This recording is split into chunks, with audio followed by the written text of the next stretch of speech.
Thank you for listening to this download of Start the Week, presented by Anne McElvoy. We've high aspirations and some plummeting blunders for you as we delve into our lasting fascination with all things Victorian and what happens to high ideals of reform when it all goes pear-shaped. Anthony King is a political academic. He's counted governments in, counted them out again, and counted the silver afterwards. And he's co-author of a new book called The Blunders of Our Governments. As you might imagine, it's not short. DJ Taylor is a living example of the Victorians' ability to transcend mere mortality. He's written several Victorian-inspired novels, channeling Wilkie Collins, Thackeray and Trollope, but he can speak for himself this morning. Sonia Solicari has created a merrily eclectic exhibition entitled Victoriana at the Guildhall Art Gallery in London. But first, Simon Heffer is an author and columnist. He's written a major survey of the Victorian era. Simon, there's a slightly missionary quality to this book, I think. I get the feeling that you want us to appreciate that there's more to this period than a stuffy Victorian parlour in the Dickensian underworld. Yes, I think we have an idea of the Victorians that says that they were rather antediluvian. What I try to do in this book is show that in the 40 years or so between the coming of Chartism in 1838 and the start of Gladstone's second ministry in 1880, Britain ceased to be a medieval country and became a modern one. And that isn't just because of technological advances such as the railways, which are hugely important, and other engineering and inventive technological things that happened. It's also about a change of attitudes. It's about a society that, I suppose, largely because of evangelical Christianity, became more humane, where it was deemed that women and children and working-class men deserved to have rights just as much as the landed classes who'd run the country. And when we look back now from 150 or so years later, I think we've read too much Dickens, and we see a country that was oppressing people and being very horrible to those who were the have-nots. But in fact, it was a country that was working all the time to make things better, to devise institutions, to devise attitudes that would civilise more and more of the people, civilise more and more of the country, and make the country fairer and work better. I can hear squawks of pain from all those Dickens fans out there. That can one read too much Dickens? But you mean that there has to be a sense of balance. And one thing that comes across very much in your book is the notion that the increased enfranchisement of the population puts pressure on politicians to change and to take account of all sections of society. Yes, there was a great accident in 1867 that we passed a Reform Act in this country without safeguarding the education of the people who were being enfranchised. The arguments about reform had gone on ever since 1832 from the last Reform Act, but particularly picked up steam in the 1850s and 1860s as we had a working class that was much more literate, that was much more skilled, that was more prosperous, and that saw quite rightly that it deserved parliamentary representation, and it saw itself being frozen out of that by a class that wanted to protect its own values and its own vested interests. And it was argued again and again by people like Robert Lowe, a great Liberal minister and a great ornament of Gladstone's first administration, that we couldn't have these people given the vote unless they were educated. But after the Tories threw out Gladstone's administration in 1866, Gladstone and Russell's administration in 1866, they found themselves at the sharp end of a potential revolution, and Disraeli and Derby had to bring in a reform measure in 1867 that was far more radical than the one that Gladstone had been defeated for trying to have, and had to bring it in without educating these people. So you then had the drive in from 1867 onwards to try and ensure that everybody had some sort of education, and this resulted in the Forster Act of 1870. I mean, some people might say this is the sunlit uplands of the Victorian age that you're celebrating in part here, but you deal with issues like the charge of hypocrisy, still very often laid at the Victorians' door.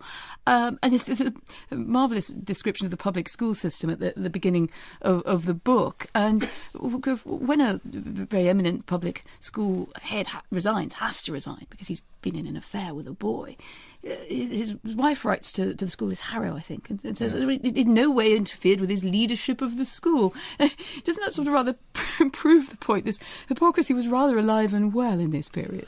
Well, yes, but that particular or attempted act of hypocrisy was defeated because the boy's father, the boy with whom Vaughan had the affair, went to see Vaughan and said to him, if you don't resign now, and if you ever apply for any post again, whether in the Church of England, he was a clergyman, or in a school, I will expose you.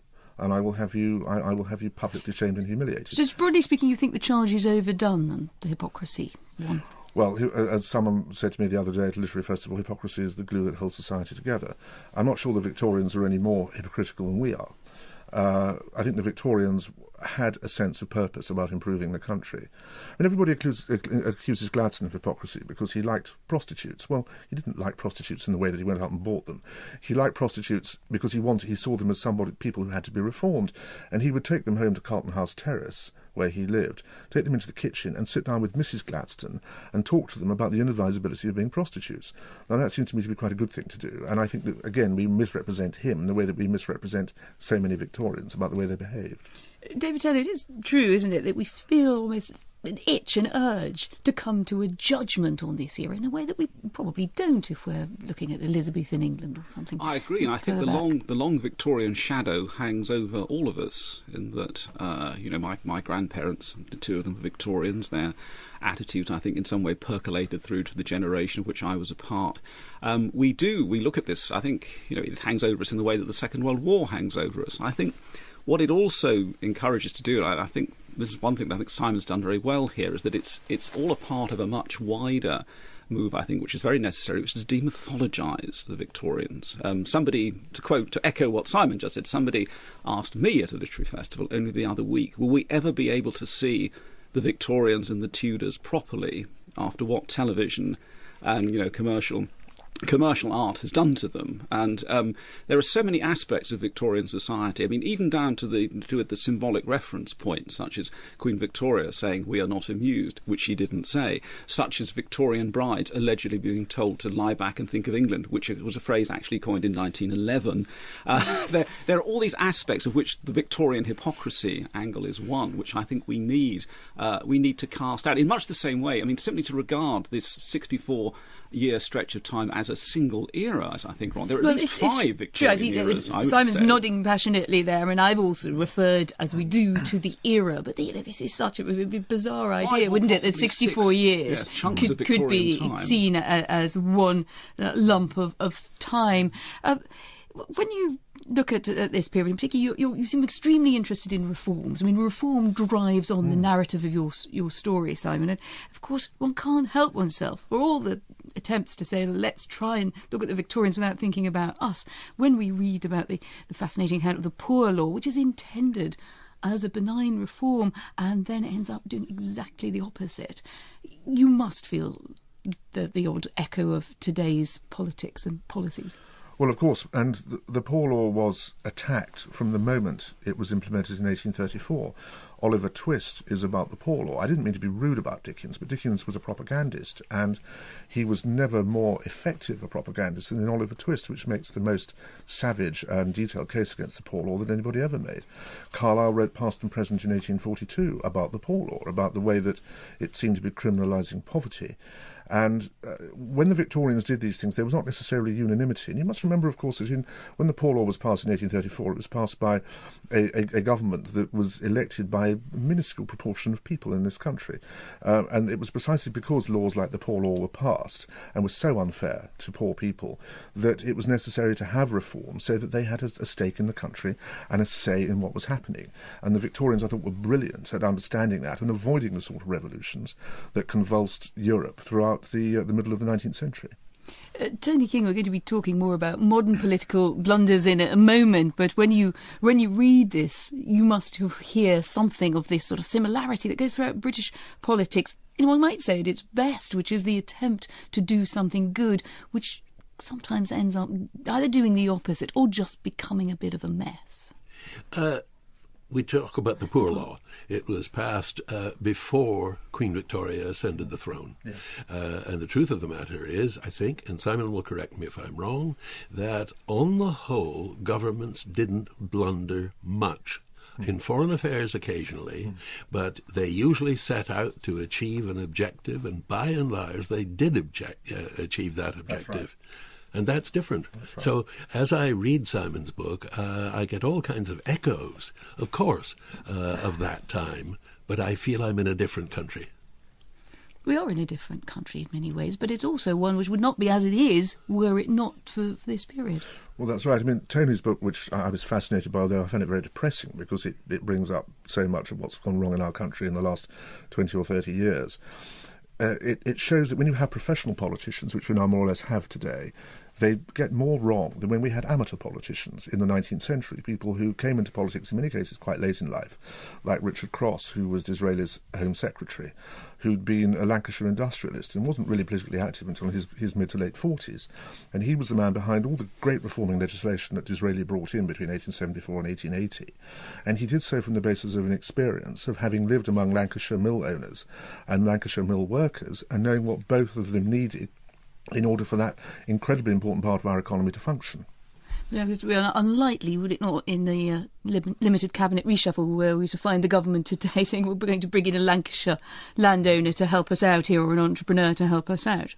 Yes, it would, and that's because when you have a professional political class, you narrow it to people who've been to a few elite universities and who've become special advisors and who go on to become cabinet ministers. That wasn't the case in the 19th century. You move them around the whole time. Yes, exactly. And there was also this sense that, which I found very amusing in Victorian fiction, of governments not actually being expected to do a great deal. There's that wonderful scene at the end of Trollope's The Prime Minister where Plantagenet Palliser sits there miserably, having been accused of being an inactive Prime Minister, and somebody says to him, the Duke of St Bungay, I think, says, but you have carried on Her Majesty's government. That is all it is required of a Prime Minister to do. The idea of having enormous sort of innovative schemes is merely secondary to the fact of the government being maintained. You were there, you were merely there, but two characters who were not, by no means a stretch of the imagination, merely there, Gladstone and Disraeli, two sort of great maypoles around which much is woven in part of your account.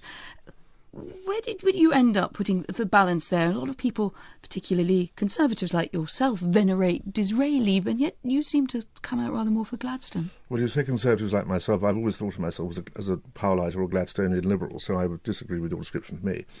I think that Gladstone was the highest mind of the Victorian period, certainly in politics, and was a man who really did radicalise society in this country through measures such as civil service reform, where you no longer could buy a place in the civil service, you had to pass an examination to get in. Reform of the army under Cardwell, where you could no longer buy your commission in the army, you had to get it on merit. And we see the start of the meritocracy in Gladstone's period. Also, the Forster Education Act, which was in his government, the liberalisation of the universities to stop them being simply seminaries for Anglican priests. He opened up society, and what was so important about Gladstone, and to a lesser extent, but still importantly Disraeli, was their governments passed enabling legislation. As David correctly says, they weren't in business to have great innovative schemes, but they wanted to make it easier for individuals and for private sector corporations and charities to do things that made the country better. And yet you quarrel with my description of you as a Conservative, but if one looks at the history of the Conservative Party, Disraeli's role in, we might now call, modernising the party and giving the Primrose League, giving it outreach, as David Cameron might put it, to women, to other groups who previously would not have voted Conservative, is also a major achievement, isn't it? Well, certainly the reason why Disraeli won the 1874 election was that he had set up a magnificent party organisation since his defeat in 1868. But the reason why he lost the 1880 election, apart from Gladstone's Midlothian campaign, which was incredibly forceful, was that organisation had fallen apart because Disraeli found he couldn't concentrate on two things at once. He was very busy being Prime Minister, and particularly at the Congress of Berlin, trying to sort out the whole future of Europe in 1878. But he was hopeless when it came to managing the party when he was Prime Minister. Well, Simon, I know you're keen to show that there's an awful lot more to the Victorian era than the works of Dickens and Thackeray, but DJ Taylor, for many of us, these are the novels that have made the lasting impression. We simply can't get them out of our minds when we think about that time. Is it really a literary landscape that we remember? I think I have a great deal of, despite having laboured so long in the Victoria, the undergrowth of Victorian fiction, I do think there is something in what Simon says, and that our view of the Victorian past certainly is coloured largely by the literature which it produced. There is an argument that if we're bandying these, we're trying to define ourselves or you were attempting to define, Simon, politically. I mean, there is an argument. If you believe in just as there's a Whig and a Conservative view of history, there is a Whig and a Conservative view of literature. And the Conservative view of literature would probably say that Ing-Lit peaked in 1848. Which was when Thackeray was completing Vanity Fair, Dickens was completing Dombey and Son. You have the Brontes at large. You have Charles Kingsley. There's this enormous sort of efflorescence. It's a pretty good year in it's publishing. It's like 1967 in pop music. In just the same way there's an argument that says that Britpop is never as good after 1967, and inevitably. So this what have you got on the list this year? I would exactly. Say. So inevitably one looks, and I will admit to this myself. In most of what are now called neo-Victorian novels. They're not. In the old days, you would talk about modern writers who write books set in the Victorian era. In the old days, these were regarded simply as pastiches, but there is now a whole subgenre known as neo-Victorian literature.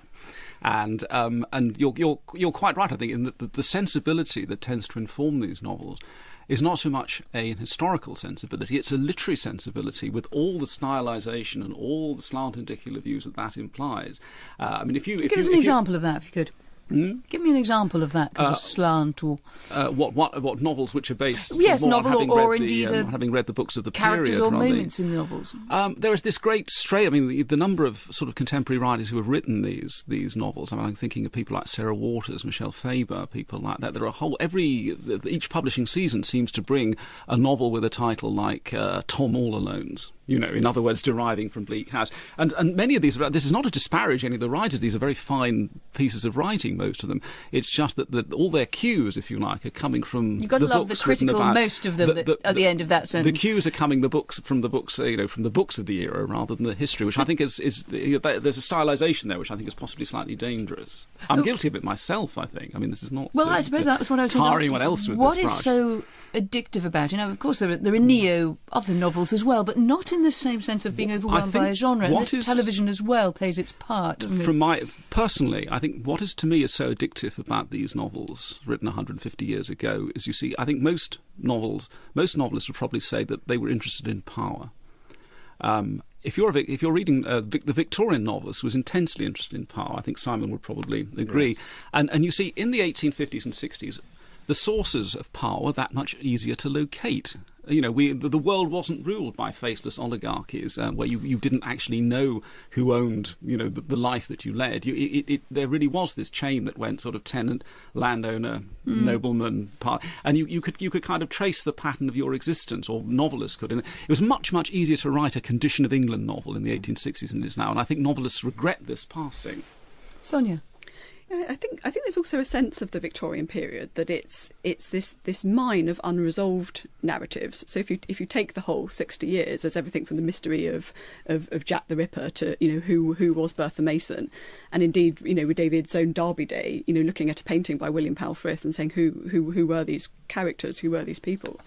So I think it's that what puts the neo into neo-Victorian fiction is really writing these untold stories and from different perspectives. So Sarah Waters given a queer voice to Victorian fiction. So it is about that different angle. It's about saying, what did the Victorians not say? What was unsaid, what was unspoken. And the other thing too, which I think is fascinating, is that people in the past, people who went down that particular road were merely writing imitations or pastiches or elaborate parodies of this kind of writing. The tendency now seems to be trying to invent a new Victorian voice, which is an absolutely fascinating aesthetic procedure, because it's as if you're trying to write a book that could be found in a circulating library and look as it was written in 1868, but you wouldn't quite know who had written it, and you'd think, now this is a fantastic addition to Victorian. Now, who is the celebrated whose is the celebrated pen that wrote this? But Sonia, there's also an artificiality, isn't there, in movements like steampunk, a kind of a reimagining of sci-fi, but set in or launched from the Victorian era, which is about as far away from any kind of realistic tradition or sort of Dickens novel as you can get. I think it's about a layering of history to create a sort of hyperworld, which exists in its own right. So steampunks are really it's retrofuturism, so they're looking to the past, but they're also situating that in the present and the future.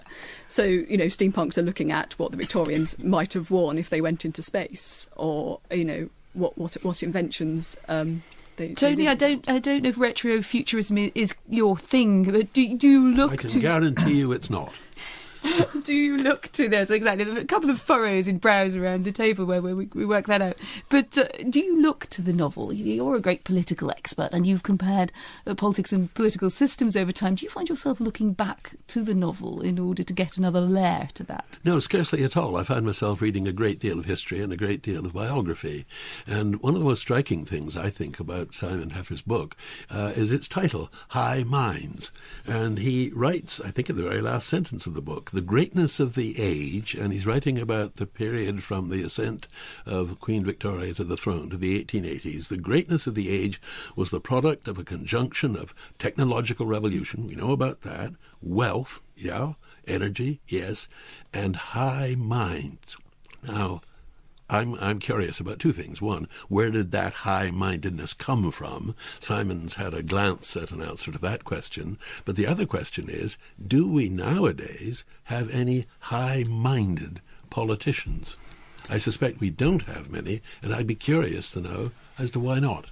Well, I think so much of it came from the church in those days, and not just the Church of England, of course, but also the dissenting congregations in the north of England. You had people like Titus Salt, who's a perfect example in Bradford of someone from a nonconformist background who felt that he had to use his wealth to do good. But there were also people who were atheists, like I'm thinking particularly of Samuel Butler and John Stuart Mill, who were determined to make society better. Butler wanted atheism to be a legitimate way of life. Mill was afraid to stand for Parliament as an atheist because he thought he wouldn't be elected. Yeah, but what about now? What about that the high minds carries a bit of a suggestion that we may not be aspiring to the kind of lofty heights of the Victorian era? We've all seen, and Tony will know this probably as well as I do, we've all seen cabinet ministers who have done something really bad, either morally or in terms of competence, who are afraid to resign because their paycheck is cut off. And when you start to be motivated solely by money rather than by doing good for the country, then of course it's very hard to make a case for not just money, career. David, can I just ask David, do you find it hard as a novelist or a neo-Victorian novelist to get into this? It's perhaps easier to imagine copying or being led by the style of the Victorian novel than it is this world of ideas, this world of faith that Simon describes. What I'm very so interested far in, from many of us. What I'm very interested in Simon's view of this is that I absolutely agree with him about that. It's a high-minded era. It's one of its attractions is how serious and concerned about the business of life the great Victorians were. But as well as being bound up in faith, and you probably read David Newsom's book, The Victorian World Picture, which is almost exclusively about religion, because that's how he saw the Victorian world. But the Marxist critics of the 1930s argue that this actually was the beginning of the displacement of religious sensibility. And in fact, the reason the Victorian era threw up so many sages was because people no longer placed their faith in organised religion. They looked more to kind of secular leaders, and however religiously inspired they might have been. Do you think that? No, I do. I works? think that's entirely true. And of course, it began in the 1820s. It began with Carlyle importing German theism from his study of Goethe and Schiller. It began with Lyell's Principles of Geology. And of course it was given great force by people like Darwin and Huxley in the 1860s and 70s. I agree with you. I mean, it's where it starts to become unpicked, but of course it takes a long time for it to be possible in respectable society to talk about this. Yeah. But it's not just novelists who've turned to the Victorians for inspiration. In the latest exhibition at the Guildhall Art Gallery in London, contemporary artists have been flexing their 19th century muscles, curated by Sonia Solicari. Sonia, what made you decide to put on an exhibition of Victorian revivalism? Well, it actually came about through just literally walking through streets which are essentially still Victorian, but seeing all these ways in which people are reinserting Victorian aesthetics into modern life. I'm talking particularly about graphics. So suddenly you started to see all these pointy demonstrative digits showing the way to sort of cabinet of curiosity style shops. Yieldy, yes. Yes, the return of neo-Victorian entertainment. So we're seeing a lot of the resurgence of music hall, Victorian strongmen. All these kind of things seem to be gathering momentum, and it looked like that there was something of a zeitgeist. So it seemed like the moment to explore really what was going on there. And here we have a lot of names people will know from contemporary art and think of as frightfully cutting edge, but who seem to be fascinated as you are by the art of the 19th century. And there's some rather marvellous taxidermy, I must say. The barely dead foxes in the back of an armchair. It has to be one of the creepiest exhibits I've ever seen. There's the famous Paolo Rego's reworkings of Jane Eyre, fairies galore, and Victorian parlours, and some works rather sort of subverted, and in some looking inviting and some looking extremely threatening. Yeah. There doesn't seem to be anything that you can't do with a Victorian aesthetic. Yeah, exactly. And in fact, you mentioned the parlour. That's really a sort of key part of the show, the sort of return of the neo-Victorian sort of cluttered interior. The idea of a sort of new maximalism as a reaction against minimalism, and suddenly all those putting cluttered mantelpieces that we suddenly told are all right again. Yes, exactly. I mean, Staffordshire dogs are back, so those sort of ceramic canines that go, either side of your mantelpiece, are suddenly everywhere. And I think we feel more comfortable with it expressing ourselves through objects, through things. But isn't this style? Is this style rather than art? I found myself wandering around thinking, is this just someone saying, it's fine, this is very interesting, let's, we can all let loose our inner Victorian. There's no obvious manifesto, is there, to this? No, there's no one strand. And in fact, that was a real challenge curatorially, that there isn't a manifesto, there isn't one body of artists defining themselves as neo-Victorians. I think in the same way as neo-Victorian novelists, actually, most neo-Victorian novelists aren't neo-Victorian all of the time. It's something that we can dip into and out of and use as we will. I think we use the Victorians for our own purposes.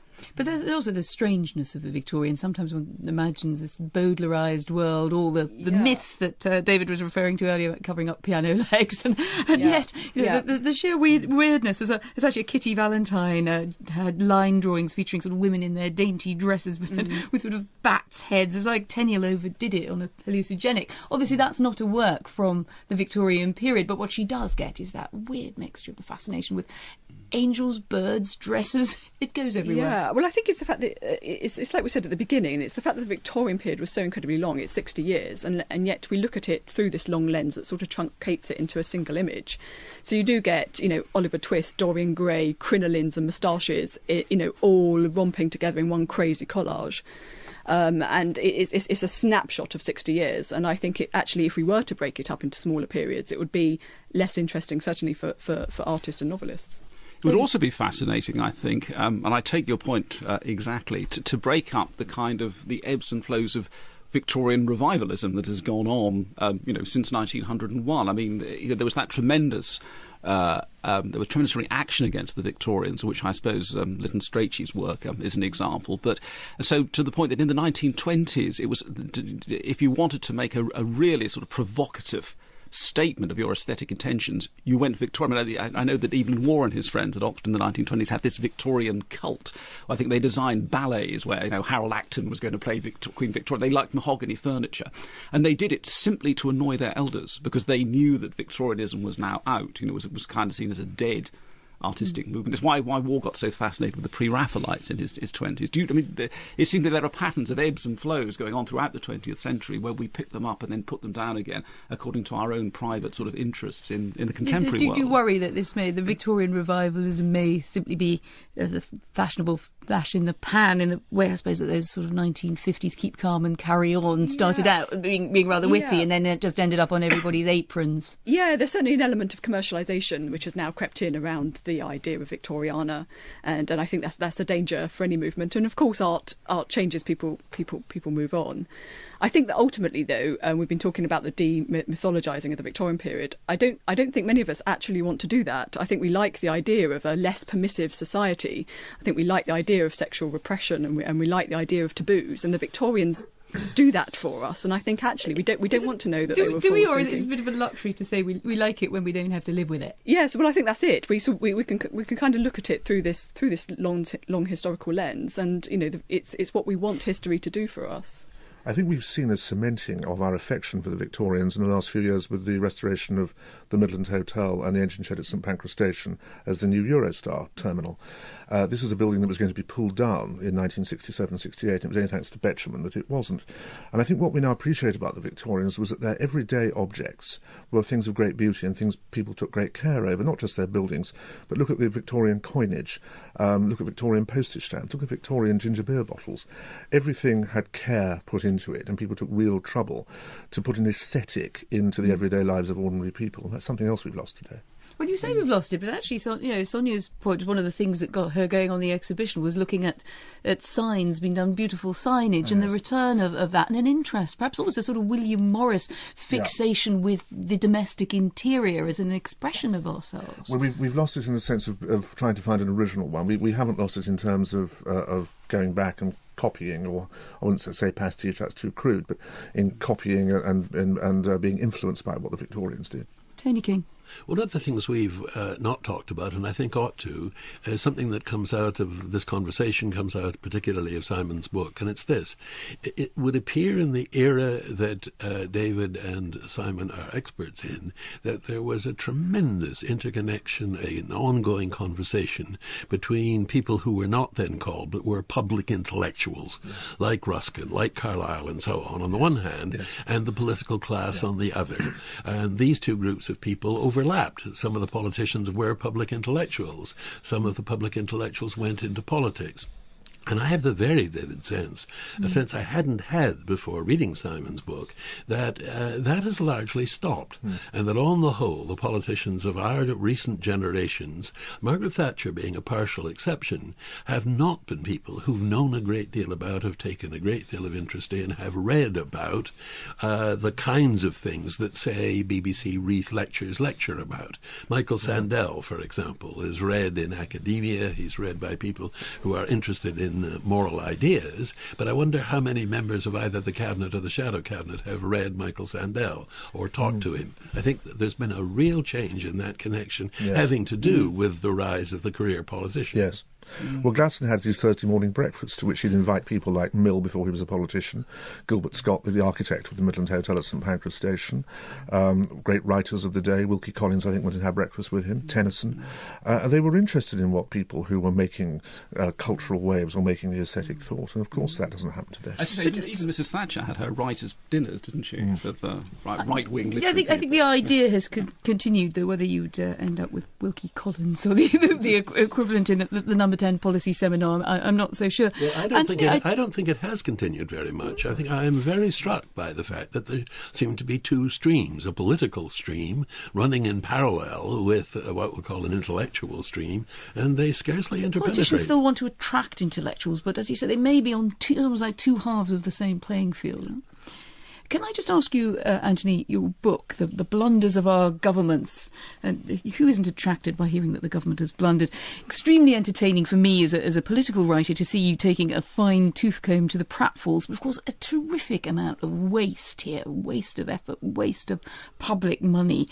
You're not picking on particular governments or individuals, but you do say that the British system is particularly blunder-prone now. Why is that? I don't know that it's particularly blunder-prone. It is blunder-prone. I don't know that it's significantly more blunder-prone than it was half a century ago or even longer ago, but it's too blunder-prone at the moment.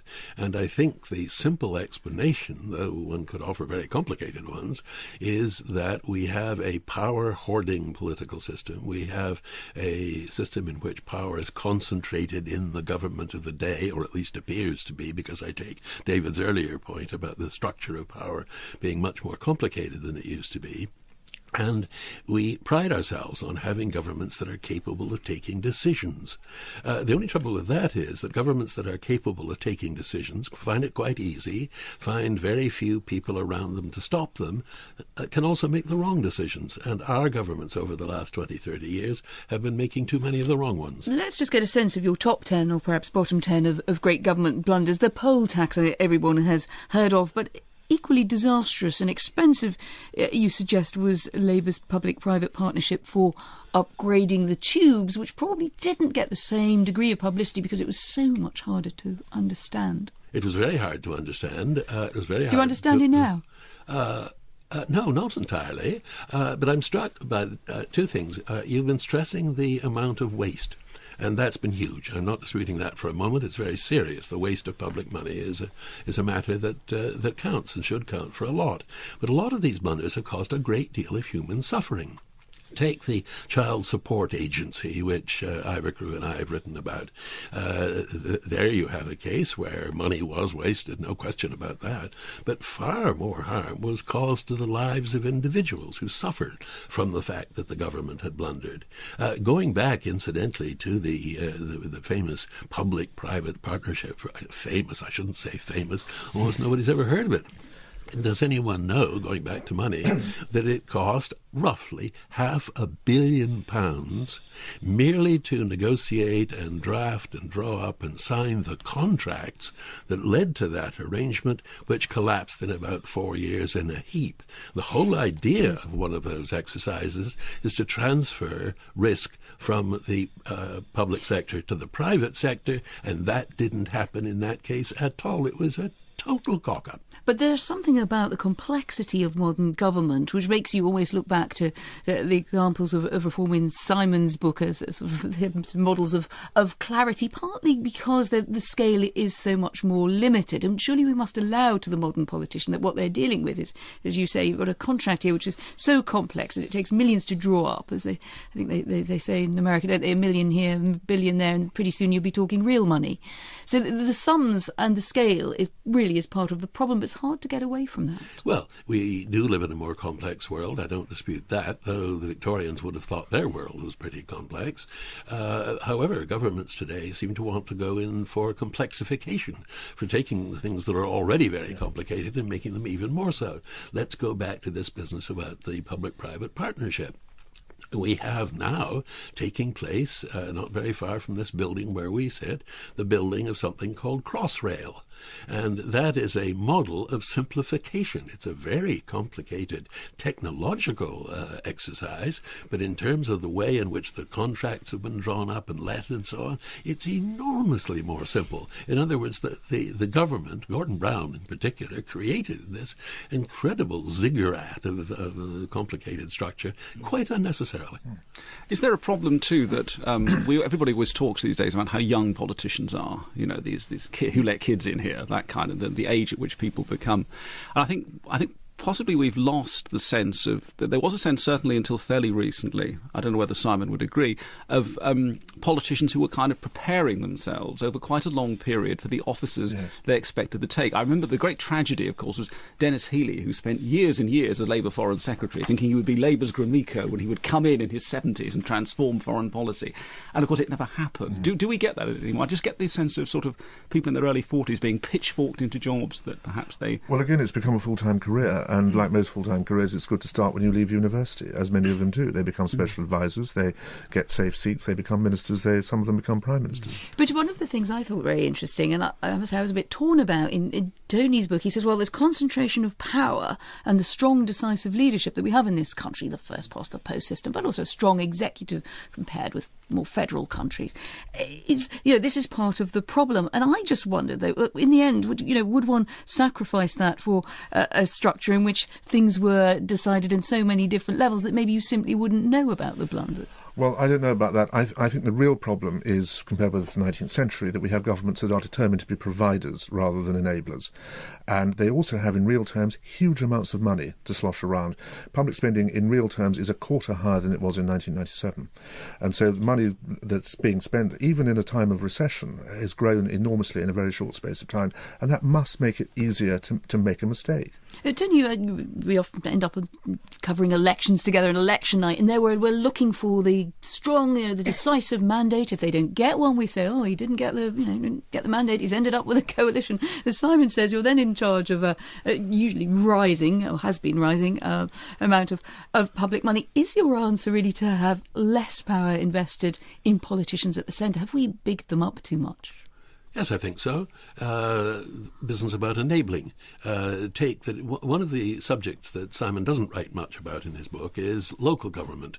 But one of the things that much Victorian legislation was aiming to do, and it was assumed that this was a natural aim, was to let local authorities do things. Shortly after the period in which Simon was writing about, you had the creation of the London County Council with very, very substantial powers. And I think that is a real problem, that we've got used to the idea in this country of expecting politicians who can't actually do it, to do far more than they used to. As if I were to put in a word of defence for the politicians, might it be also that we rather expect overactivity from politicians? There is an awful lot of media pressure on them to be seen to be doing things, and the idea that politicians that could simply, I think, as a politician referred to from the Victorian era earlier, just simply say, well, my job is to kind of be here. It is to be at this sort of still centre and administer. That would get you absolutely nowhere in modern politics. It might not get you anywhere if you were a career-minded politician, but I suspect that if you had a Prime Minister who got up one day and announced in the House of Commons that this year there would not be a Queen's speech, why should there be a Queen's speech? But why should there be a Queen's speech chock full of legislative proposals? You mentioned the mandate. There's a silence in Simon's book, which I perfectly understand. It would be odd if he'd mentioned it. There's no mention of party manifestos. And the reason there isn't any mention of party manifestos is that there weren't any party manifestos. And well into the democratic era, well into the 20th century, political parties did not feel the need, and I don't think it's a need that comes from outside. I think it's a need that comes from within them to tell the public at great detail, at great length. Manifestos not only have been invented, they've got longer and longer about what they're going to do. And the insistence on fulfilling some manifesto pledges has got governments into trouble. Well, blunders galore, and thank you to all my guests, Anthony King's The Blunders of Our Governments and Simon Heffer's High Minds, The Victorians and the Birth of Modern Britain are both out now. DJ Taylor's latest novel is The Windsor Faction, and Sonia Solicari's exhibition Victoriana, The Art of Revival is at the Guildhall Art Gallery until the beginning of December. And one for the diary, if you'd like to come to a recording of Start the Week, I'll be at the Sage Gateshead on Sunday the 27th of October as part of the Free Thinking Festival. Tickets are free and details are on the Start the Week website. And next week, Tom Sutcliffe will be in the chair and he'll be talking art, iconoclasm and consumers with Grayson Perry and Penelope Curtis. But for now, goodbye from all of us. There are many more Radio 4 arts and discussion programmes to download for free. Find these on the website at bbc.co.uk/Radio 4. When a very eminent public school head has to resign because he's been in an affair with a boy, his wife writes to the school, is Harrow, I think, and says it in no way interfered with his leadership of the school. Doesn't that sort of rather prove the point? This hypocrisy was rather alive and well in this period. Well, yes, but that particular act or attempted act of hypocrisy was defeated because the boy's father, the boy with whom Vaughan had the affair, went to see Vaughan and said to him, if you don't resign now, and if you ever apply for any post again, whether in the Church of England, he was a clergyman, or in a school, I will expose you. And I will have you publicly shamed and humiliated. Just broadly speaking, you think the charge is overdone, then, the hypocrisy one? Well, as someone said to me the other day at a literary festival, hypocrisy is the glue that holds society together. I'm not sure the Victorians are any more hypocritical than we are. I think the Victorians had a sense of purpose about improving the country. I mean, everybody accuses Gladstone of hypocrisy because he liked prostitutes. Well, he didn't like prostitutes. In underworld. Yes, I think we have an idea of the Victorians that says that they were rather antediluvian. What I try to do in this book is show that in the 40 years or so between the coming of Chartism in 1838 and the start of Gladstone's second ministry in 1880, Britain ceased to be a medieval country and became a modern one. And that isn't just because of technological advances such as the railways, which are hugely important, and other engineering and inventive technological things that happened. It's also about a change of attitudes. It's about a society that, I suppose, largely because of evangelical Christianity, became more humane, where it was deemed that women and children and working-class men deserved to have rights just as much as the landed classes who'd run the country. And when we look back now from 150 or so years later, I think we've read too much Dickens, and we see a country that was oppressing people and being very horrible to those who were the have-nots. But in fact, it was a country that was working all the time to make things better, to devise institutions, to devise attitudes that would civilise more and more of the people, civilise more and more of the country, and make the country fairer and work better. I can hear squawks of pain from all those Dickens fans out there. That can one read too much Dickens? But you mean that there has to be a sense of balance. And one thing that comes across very much in your book is the notion that the increased enfranchisement of the population puts pressure on politicians to change and to take account of all sections of society. Yes, I mean, there was a great accident in 1867 that we passed a Reform Act in this country without safeguarding the education of the people who were being enfranchised. The arguments about reform had gone on ever since 1832 from the last Reform Act, but particularly picked up steam in the 1850s and 1860s as we had a working class that was much more literate, that was much more skilled, that was more prosperous, and that saw quite rightly that it deserved parliamentary representation, and it saw itself being frozen out of that by a class that wanted to protect its own values and its own vested interests. Thank you for listening to this download of Start the Week, presented by Anne McElvoy. We've high aspirations and some plummeting blunders for you as we delve into our lasting fascination with all things Victorian and what happens to high ideals of reform when it all goes pear-shaped. Anthony King is a political academic. He's counted governments in, counted them out again, and counted the silver afterwards. And he's co-author of a new book called The Blunders of Our Governments. As you might imagine, it's not short. DJ Taylor is a living example of the Victorians' ability to transcend mere mortality. He's written several Victorian-inspired novels, channeling Wilkie Collins, Thackeray and Trollope, but he can speak for himself this morning. Sonia Solicari has created a merrily eclectic exhibition entitled Victoriana at the Guildhall Art Gallery in London. But first, Simon Heffer is an author and columnist. He's written a major survey of the Victorian era. Simon, there's a slightly missionary quality to this book, I think. I get the feeling that you want us to appreciate that there's more to this period than a stuffy Victorian parlour and the Dickensian. And it was argued again and again by people like Robert Lowe, a great Liberal minister and a great ornament of Gladstone's first administration, that we couldn't have these people given the vote unless they were educated. But after the Tories threw out Gladstone's administration in 1866, Gladstone and Russell's administration in 1866, they found themselves at the sharp end of a potential revolution, and Disraeli and Derby had to bring in a reform measure in 1867 that was far more radical than the one that Gladstone had been defeated for trying to have, and had to bring it in without educating these people. So you then had the drive in from 1867 onwards to try and ensure that everybody had some sort of education, and this resulted in the Forster Act of 1870. I mean, some people might say this is the sunlit uplands of the Victorian age that you're celebrating in part here, but you deal with issues like the charge of hypocrisy, still very often laid at the Victorians' door. And there's a marvellous description of the public school system at the beginning of the book. And we'll go